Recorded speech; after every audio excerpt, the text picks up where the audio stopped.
Welcome to జ్యోతిస్ kitchen అండి. ఇవాళ కాకరకాయ ఉల్లికారం పెట్టి చూపిస్తాను. ఉల్లికారం దీనికి కావాల్సిన పదార్థాలు ఇలాగ గుత్తిగా తరుక్కోవాలి.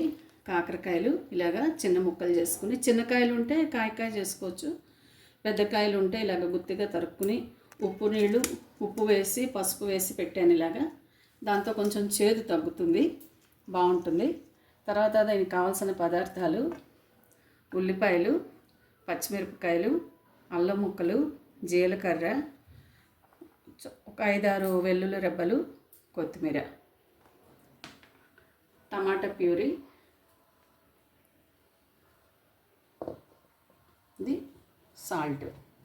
ఇది ముందు ఏం చేసుకుందామంటే ఉల్లిపాయ ముక్కలు, ఉల్లికారం కదా, దీనికి మనం ఇవి మిక్సీ పట్టుకుందాం. ఇలా దంచుకున్నా బాగుంటుంది, మనం మిక్సీలో చేసుకుందాం. ఉల్లిపాయలు, వెల్లుల్లిపాయలు, జీలకర్ర ఇవన్నీ ఇలాగా మిక్సీలో వేసుకుందాం.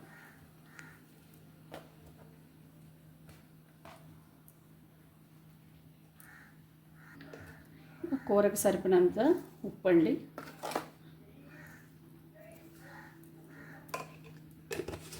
కొంచెం టమాటా ప్యూరీ అవి వేస్తున్నాం కనుక ఒక్కసారి కలర్ వస్తుందని ఎండు కారం చాలా తక్కువ వేసుకుంటున్నాను. అది మిక్సీ అయిందండి.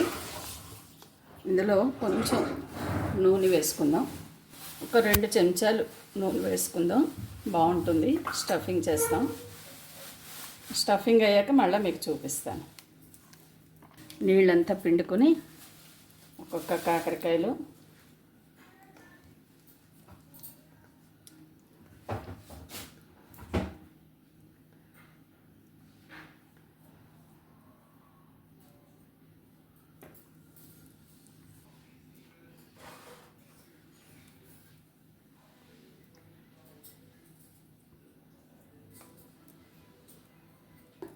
స్టఫ్ చేసుకోవాలండి.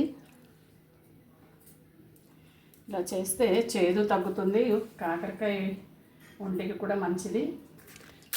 చేదుగా ఉంటుందని చాలామంది దీన్ని తినడానికి ఇష్టపడరు. ఇలా మనం చాలా వెరైటీలతో చేసుకుంటే కూర ఇలా చేసుకోవడం వల్ల చేదు ఎక్కువగా ఉండదు, పిల్లలు కూడా ఇష్టంగానే తింటారు. ఇలా చేస్తే మా మనవడు చాలా ఇష్టంగా తింటాడు. ఇది కొంచెం నూనె ఎక్కువ పడుతుందండి, నూనె ఎక్కువే వేసుకోవాలి.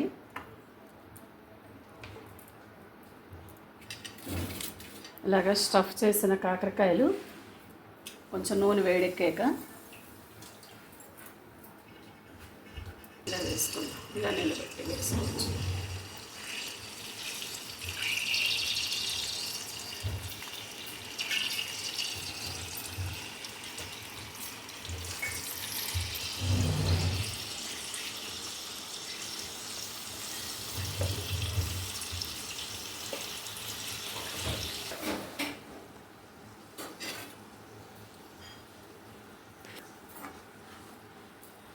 మసాలా అంతా పెట్టి ఉల్లికారం అంతా ఇలాగ కూరల మీద ఇది సర్దేసి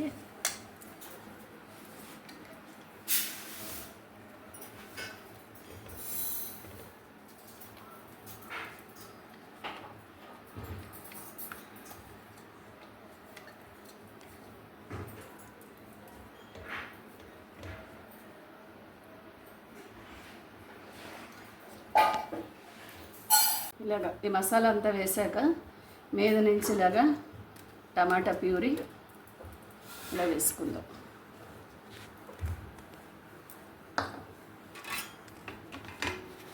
ఇలా మూత పెట్టేద్దాం. కొంచెం మెత్తబడ్డాక మళ్ళీ చూపిస్తాను. ఈ తడితో మొత్తం ముక్కలన్నీ వేగిపోతాయి. మధ్యలో మరొకసారి నూనె కొంచెం తర్వాత వేసుకుందాం. ఇది ఇప్పుడు మగ్గటానికి చాలు. మన ఉల్లికారం టమాటా ప్యూరీ తోటి ముక్కలు బాగా మెత్తబడిపోతాయి. ఇంకోటండి, కాకరకాయ ఉల్లికారం కూర రెడీ అయిపోయింది.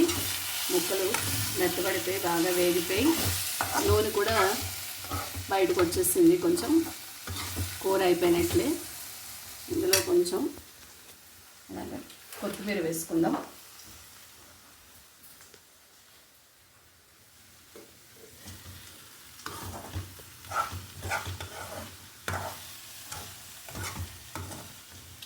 కాకరకాయ ఉల్లికారం కూర రెడీ. ఇందులో టమాటాలు చాలా పుల్లగా ఉన్నాయి, అందుకు ఇంకా పులుపు, కొంతమందికి పులుపు లేని టమాటాలు కానీ ఉన్నాయంటే రెండు చెంచాలు చింతపండు గుజ్జు కూడా వేసుకోవచ్చు. కానీ ఈ టమాటాలు చాలా పుల్లగా ఉన్నాయి, ఈ కూరకి ఆ పులుపు సరిపోతుంది. టమాటాలు పులుపు తక్కువ అయింది అన్నప్పుడు కొంచెం చింతపండు రసం 2 చెంచాలు వేసుకుంటే చాలండి. అక్కర్లేని వాళ్ళు వేసుకోక్కర్లేదు. టేస్ట్ని బట్టి కూర. కాకరకాయ ఉల్లికారం రెడీ. ఇలా చేసుకుని చూడండి, బాగుంటుంది. మీ అందరికీ నచ్చితే లైక్ చేయండి.